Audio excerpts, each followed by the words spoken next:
severely allergic to peanuts. My husband knows this well. He even makes a point to remind the chef whenever we eat out at restaurants. But at a company gathering, his female assistant brought a bag of peanuts from her hometown to share with everyone. My husband actually told me to try some. I didn't lose my temper, just politely declined. The next day, I invited a classmate who runs a seafood business to bring seafood to our house. I prepared a lavish seafood feast. I looked at my husband, who's allergic to seafood. My classmate brought this specially from his hometown. Eat it all. Men who don't know respect should be discarded. After all, I'm not just allergic to peanuts. I'm even more allergic to scumbags. I arrived at the gathering to find a sweet-looking girl handing out peanuts. Hearing everyone address me, Ruby rushed over with a handful of peanuts. Mrs. Anderson, I'm Ruby, Anderson's new assistant. These are peanuts I brought from my hometown. Try some. I instinctively stepped back. Someone nearby explained for me. Miss Ruby, Mrs. Anderson is allergic to peanuts. If you're allergic, you should eat more. That's how you build tolerance. Ruby acted like she couldn't understand plain English. Before I could react, she shoved the peanuts into my hand. I quickly threw them away. Mrs. Anderson, did I do something wrong? Even if you don't want them, you shouldn't throw them away. There aren't enough peanuts to go around as it is. I only gave you extra because you're Mrs. Anderson. I frowned.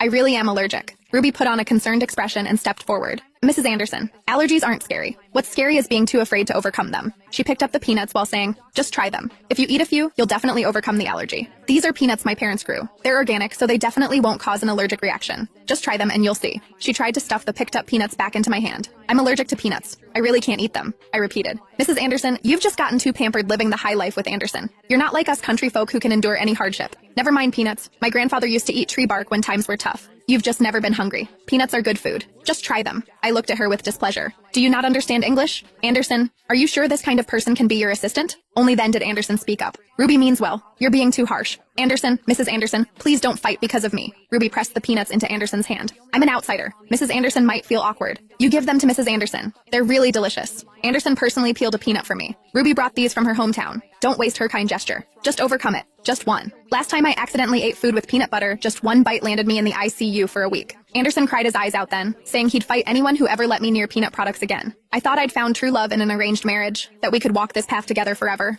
Turns out that was just what I thought. Anderson, you've had too much to drink. My voice turned cold, my expression clearly displeased. Anderson scratched his head. I guess I have had a bit much. Ruby, you eat it. He reached out to feed Ruby. Ruby naturally ate that peanut. Mrs. Anderson, it really is delicious. Are you sure you don't want any? I stared at Anderson with a dark expression. Anderson's finger still lingered near Ruby's lips. Testing my boundaries? It seemed that landing that big project recently had made Anderson too full of himself. It's time for the bonfire dance. Everyone get moving. Before I could lose my temper, one of Anderson's trusted colleagues quickly stepped in to defuse the situation. But Ruby chose that moment to extend her hand to Anderson. Anderson, may I invite you to dance at the bonfire? I pointed at Ruby while staring at Anderson. Anderson, I don't want to see her tomorrow.